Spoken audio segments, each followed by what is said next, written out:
Welcome to the Left Turn. My name is Ajoke, your host. Thanks for the likes, shares, and comments. If you're new here, Left Turn is where we dive into captivating stories of Africa trailblazers who have mastered life unexpected twists, from childhood dreams to remarkable achievements. Click on the subscribe button so you don't miss out on any episode. Our spotlight today is on a remarkable individual. Her name is Ijeoma Okeke. Did I get that right? Yes, you did. Oh, awesome. She's a lawyer by training and also a dedicated customer experience advocate by calling, with an impressive career managing customer service and customer experience for leading organizations.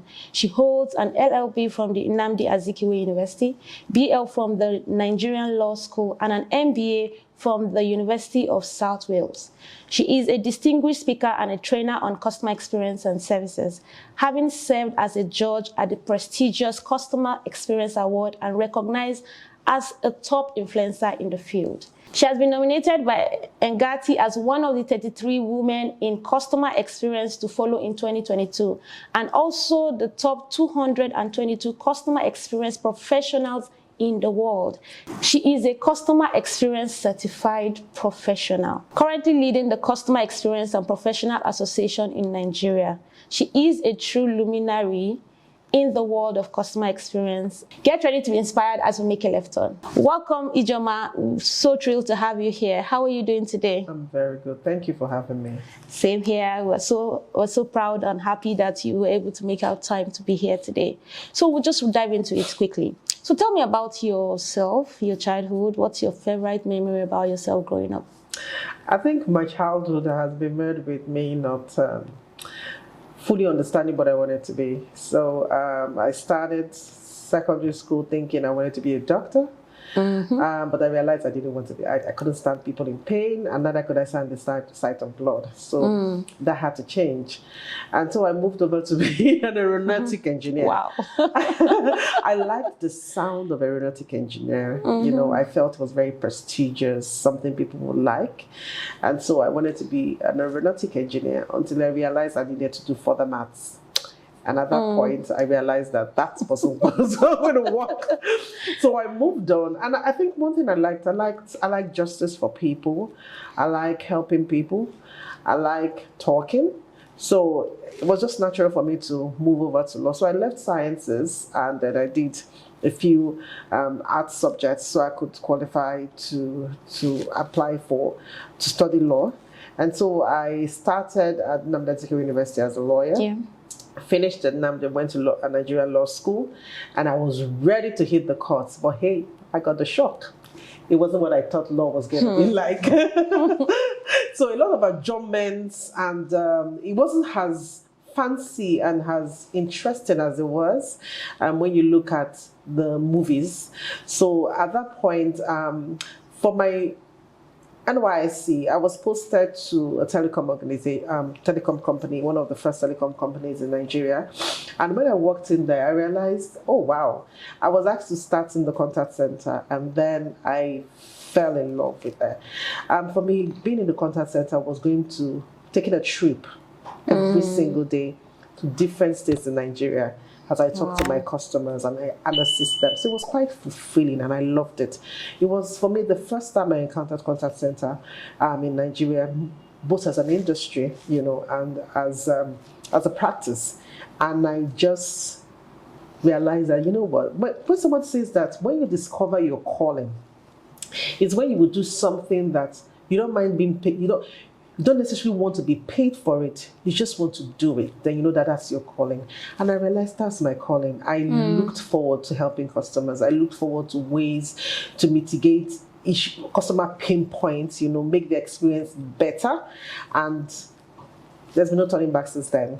And that's how I found myself in contact center, customer service, and customer experience. Wow, that's an amazing story. But I would like to ask you. You said you wanted to be different things. Yeah. What exactly influenced that decision? I know you talked about the name for aeronautic engineer. You also talk about the law, right? So was your parents, did they influence anything, or did you grow up seeing a lawyer in your house, and were they supportive of those moves? I think my dad just wanted me to do something I was quite happy with. My mom just wanted me to make sure that I don't waste her money, you know, sending me to school. you know. But growing up in my generation, you had very limited option in terms of good careers. You know, if you're not an accountant, you have to be an engineer. If you're not an engineer, you have to be a doctor. If you're not a doctor, you have to be a barrister. And so now I realized I couldn't be an engineer because I couldn't stand. I couldn't be a doctor either. Oh. So the next option for me was, I felt like I had flair for was law. And so that was how I started. I thoroughly enjoyed my time, really, you know, in school, reading law and just the discipline I learned, because law is a very disciplined course, because it taught me a lot of things that have helped me and are still helping me in terms of ability to be able to research, to be able to write, to make points, to make compelling arguments, you know, and these are things that I still use till today. To defend your customers. Exactly, to stand for my customers, you know, and advocate for my customers, you know. So I feel law has a whole part to play in that, and I'm quite grateful I went through that. Oh, that's amazing. So you said when you got into contact center during your service here, you just knew that this is where it is. So I would like to ask, transitioning between professions involve embracing change. How did you manage the shift and mindset to adapt to the demand customer-centric role? Because it's really demanding. Yeah. So how did you adapt to the change? For me, I think customers... So my first was contact center, being a contact center agent. And I think one thing you have to realize about contact center is a very regimented environment. You have to be disciplined. And this is where the discipline I learned in law came to play. So you have to be really disciplined. You have to be dedicated. You have to understand your products. You have to understand the systems and applications and the processes involved. So for me, someone that likes research, and I'm I have a very curious mind. And so it wasn't just about the job. I had to start learning about how it came by, you know, what were the best practices, who are the top customer service or customer experience organizations out there. What are they doing? And just being able to explore. The internet also has helped quite a bit, being able to do my research, understand these organizations, what they're bringing into the table. I realized you can't just say you've got it. Or even those top organizations are constantly evolving. And as a person, I knew I had to constantly evolve. A typical example, starting off, it was customer service. Yeah. There was nothing like customer experience. It was contact center. Then we moved to customer service. And then customer experience came in. The first time I heard about customer experience was my role in Etisalat, Nigeria. And a customer experience person was actually recruited. And I wondered, what the heck is customer experience, you know? Like, I'm managing customer service, so what is this person coming to manage? And I really became close to her because I needed to understand her role. And Etisalat gave us the exposure to actually move into a mature market that had a customer experience professional managing it. And I realized, you know what, customer experience is the future, because while contact center and customer service are operational, customer experience is very strategic. Do you understand? So it's not reactionary, it's deliberate. So I realized, you know what, this is just the future, and I needed to learn about that. And that started my journey in buying a lot of books, doing a lot of research about customer experience. And that got me into understanding, learning about Customer Experience Professional Association. And I started reading up about them, started working in my company, you know, just supporting customer experience projects and learning a whole lot about it.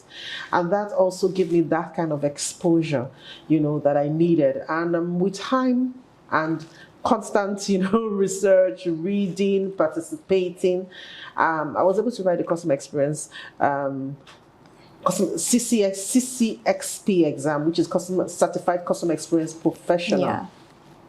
The course of doing that, writing the exam itself, was a big eye-opener. You know, I realized we hadn't even scratched the surface of what customer experience entailed. And just going through that process, understanding the strategies involved in customer experience, understanding the pillars of customer experience, you know, kind of just It's an amazing experience has been an amazing experience for me. And so for me, I would always tell people who are transitioning between other is you need to understand where you're transitioning to.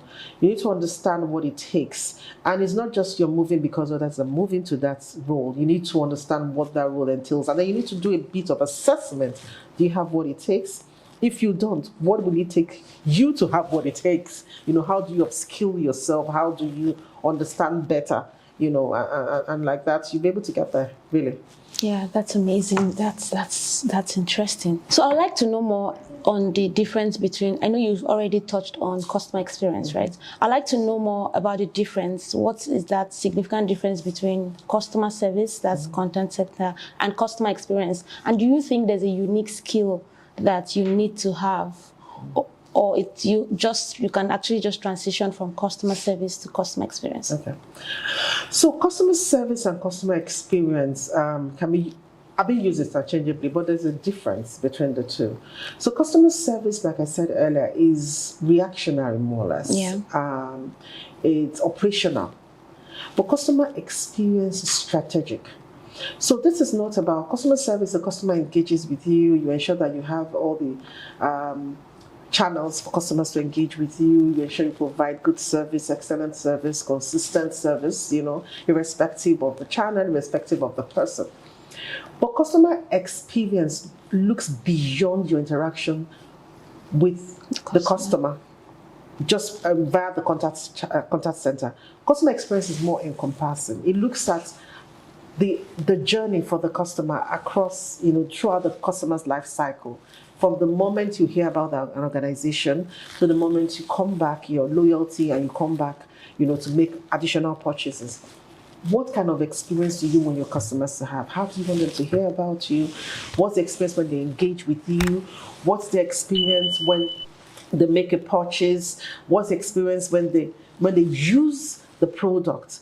How do they get after support, which is where customer service is. The operational part, at the point where they're getting after service support, and then even the loyalty part of it, like return based on their experience. So how do you want a customer? I want a customer to have an effortless experience. From the moment you hear about my organization, the moment you're making comparison, there's a whole lot of literature out there for you to be able to make the right decision in coming for me, and then or coming for my product. And then the next part is, how do I engage with that product? How simple is it? See, there are certain products you buy, you will need to go to school to learn how to use it, right? But experience comes into place. Customer experience comes into play when you make it so easy that you don't even need to watch, just by the way that each item has been itemized, to ensure that you can easily assemble them. Or there's a how-to video out there on YouTube, or there's a link for you to access an how-to video. I'll give you a typical example. Lots of people don't like, how many times have you read the manual of your car? Okay, my car have manual? Or you have read the manual on how to set up your TV. But you know what? A lot of us just jump onto YouTube to be able to see a video on how to, not the whole thing, because that's a whole lot of time, but specific aspects on how to use it. And then we just follow up and do it. Experience will make it easy for you. Not just meeting your expectation, but making that process of engaging with an organization. So how you engage across the multiple touch points of that organization, just making it effortless, seamless, but it's so deliberate. Do you understand? If I want you to unpackage, if we want to unpackage a cup, for example, as a customer experience professional, I'm thinking, how do we design it to make it easy for you, effortless and enjoyable? The packaging would have labels, or you can open it from there, rather than you tearing it down and then realize, oh, you just tore it up. It's identified clearly. That's the deliberateness. I mean, when you look at earphones, before a couple of years ago, you try this ear, before you know, it's for the left ear and that. But now, you can tell it's been identified. This is for your left ear. This is for your right ear. That's being deliberate in designing the kind of experience. If we decide it's an effortless experience, then we design in such a way that you flow, you enjoy what you're doing. And there's some organizations where you're bored, actually, because people are moving from the point of view of meeting expectation, exceeding expectation, to actually making the engagement memorable, enjoyable. There's some organizations, platforms that when you're bored, you go there. Yeah. Because it's fun. So theirs have gone beyond, oh, I just need information. That's You know, weird. it's becoming memorable and enjoyable for you. That's where everybody's aiming for customer experience. So a lot of younglings believe that school is overrated. For you, you studied for 6 years and you're not doing anything close to what you study. What do you think about the matter? School is not overrated at all. I would say that because if I hadn't studied law, I wouldn't have found myself in the place where I got exposed to what I felt was my calling, or what I feel is my calling. That's one. And a lot of the skills that I learned in law has helped me throughout life, really. Not just in my profession, but in my personal life. You know, I know what the law is. I know where to find the law, because in school they will teach you that they're teaching you not to. They're not teaching you the law, but they're teaching you where to find the law. So I know where to find the law. I know my rights as a citizen of the Federal Republic of Nigeria. I know what is expected of me. And I said a lot of the skills that I learned while studying law have been put into, in practice, even in my current profession. Research skills, being disciplined. A lot of the time I'll say my love for black. I As you can see. So I tell people, there's no education that is a waste. No. There's no education that's a waste. There's one that will help you to build a foundation to where you're going to. Yeah. There's some professions that have become obsolete. Really. Yeah. Now, there's some professions, some professions have become obsolete. So you have to constantly evolve. There's some courses we've studied that people have studied that are no more, but you'll find out that some of the ethics of that profession that you studied, or the courses that you studied, some of the skills involved are what you're leveraging on in your current or new. And it will always evolve, really. I would say, because I studied this, doesn't mean I have to do this. We have a lot of mass communicators in the banks, and they're doing fantastically well in selling, in the sales department, in the marketing department. Their ability to be able to communicate effectively, their understanding of how to approach people, how to get the best, is what they're using to be able to do this. So I won't say there's any profession, the school is a scam. No, it's not. And I think the people telling you school is a scam are the scams. I agree with you. All right, so what I hear you say is that your legal profession has actually influenced your approach to customer experience. So in quotes or in summary, you're like an advocate for your customers and the company, right? Exactly. I'm passionate about my customers. I stand for my customers. I'm advocating for the interest of my customers constantly within my organization. And so that's just it. So how do you try to create a balance between the customer? How would you advise to create a balance between the customer and the company? Because yes, you advocate for the customers, right? So how do you create that balance so you're not, in quotes, at the detriment of the company? So there's, in customer experience, there's something called return on investment. Yeah. Maybe. And so customer experience projects, most organizations will always tell you, so how will it benefit the organization? Now, for returned business benefits the organization. Reducing churn benefits the organization. And so by you understanding the pain points of your customers and addressing those pain points, so you're constantly, I'll take an example, you're constantly, in the contact center, for example, there's a whole lot of data, and I've had this discussion with a couple of friends of mine. There's a whole lot of data that are coming up. Insights about the behaviors of the customers, about the pain points of the customers. Not just watching, customers or doing ethnographic studies on these customers, but even the data we have, how we're leveraging it, what kind of actionable insights are we getting from there. You realize that a lot of the times organizations take the inside-out approach rather than an outside-in approach, involving the customers in designing the kind of experience that they want them to give. So when you understand who your customers are, and you understand their pain points, and you address those pain points, what does it mean? They stay with you. Yeah. They do more business with the organization. They spend more money on your brands. Were there any challenges you encountered during the transition from law, even though you didn't practice, only during the internship? But how were there challenges, and how did you overcome these challenges? So every discipline has its own peculiarities, and moving into from jumping from law into customer service into contact center, I was, exposed to a lot of jargons I didn't understand, measurement metrics that I was like, where's this from? And I had never heard of before.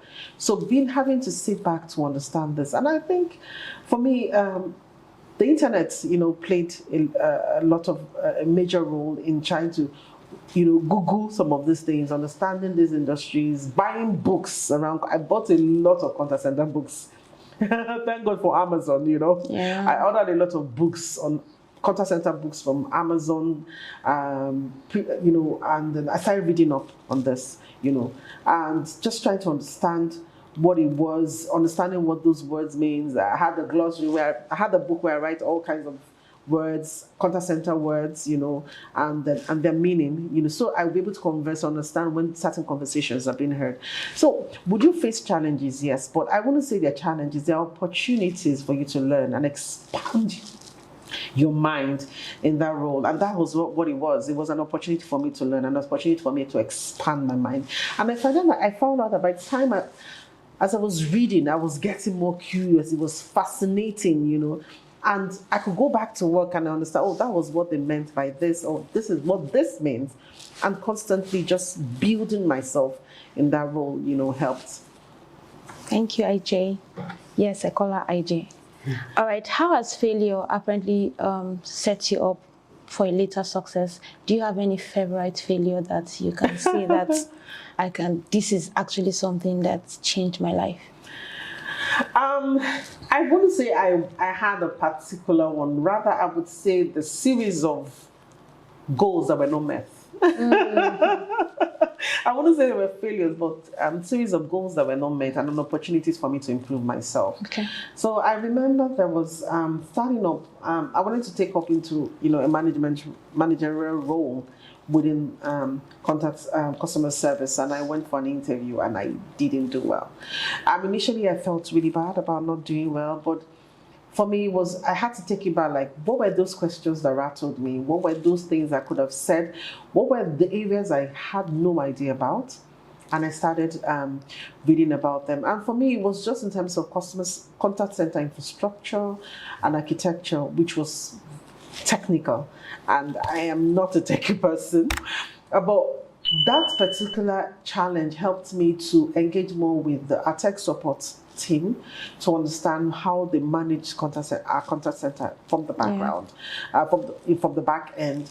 And the things I learned just engaging with them, even though I didn't get the job, it changed me.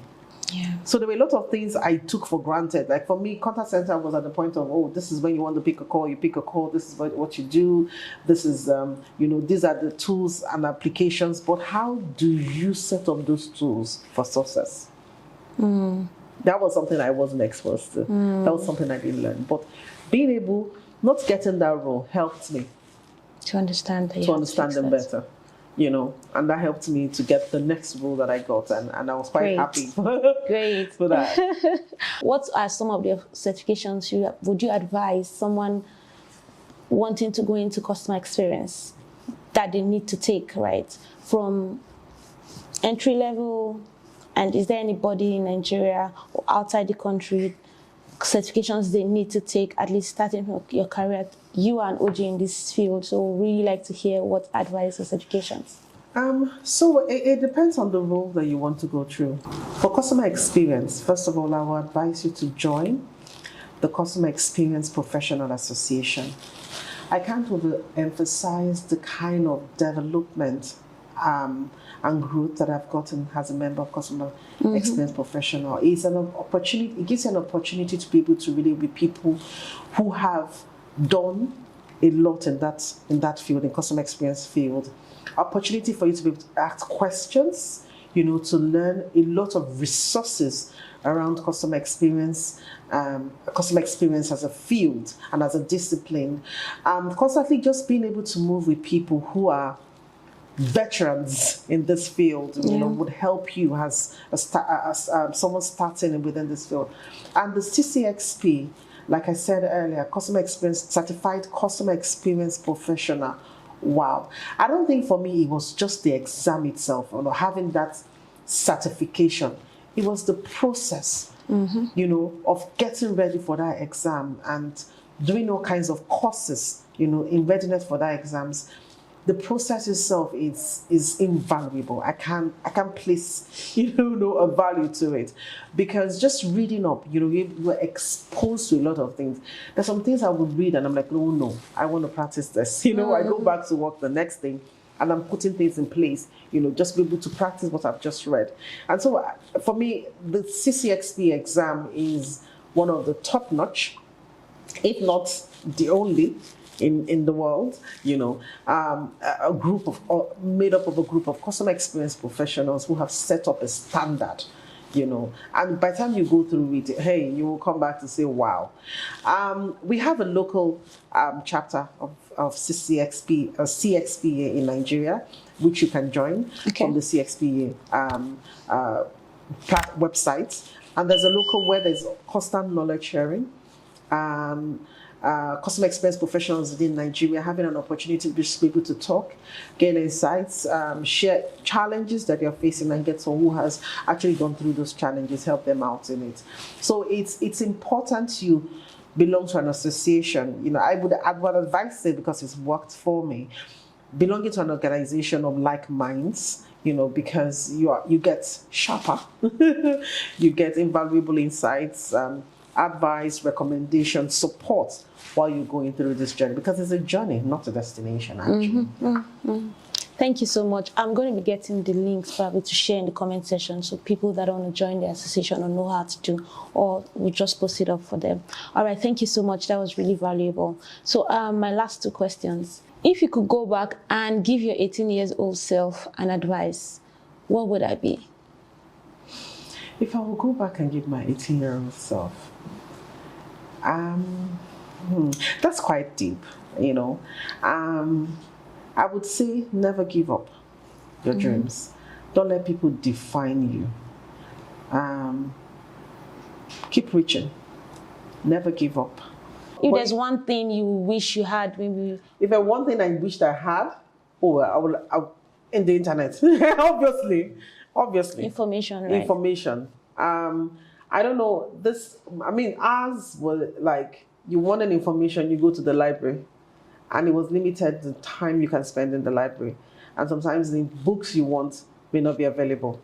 But now, I carry the library, palms of my hands, you know, and the information, there's no information in the world I can access on the internet. And I think I wished my 18-year-old self was exposed to that or had that. It would have made the world a whole lot easier for me. That's great. So how long have you been in CX? I would say customer service, contact centers, customer experience, 20 years. Wow. IJ is an OJ. Yes, you should follow her page and get some information from her. Okay, finally, what would you like to say to our audience, right? Just one advice that has guided through your career journey. I would say know what you want. Life is not easy, really. I would say know what you want. It's not going to be an easy sale. But by the time, just keep your eyes on the prize. Know what you want and keep reaching. You fall, rise. Because even the best minds, the most brilliant minds have also faced challenges. And if they had given up some of their inventions and some of the things they've been able to give that has outlived them, would not be there for us, you know. So never give up. Keep reaching. You fall, dust yourself up. What are the lessons learned? And keep moving. Movement is life. That's what I say. Movement is life. Keep moving, keep reaching. And one day you will turn back and realize that, hey, I can't even remember when I got there. But I'm there, but I keep reaching. That's just it. Keep reaching. Thank you. Keep reaching. Movement is life. I love that. All right. It's been amazing having IJ, OG, customer experience on the show with us today. Thank you so much for subscribing. Thank you for listening. You can ask your questions in the comment section. I'm also going to be sharing the link to how to join the associations. You said we have an African and Nigerian chapter. So I'm going to be sharing the link on the comment section, how you can get to also grow in this career path. Thank you so much for watching. Please click on the subscribe button and stay in tune. Thank you.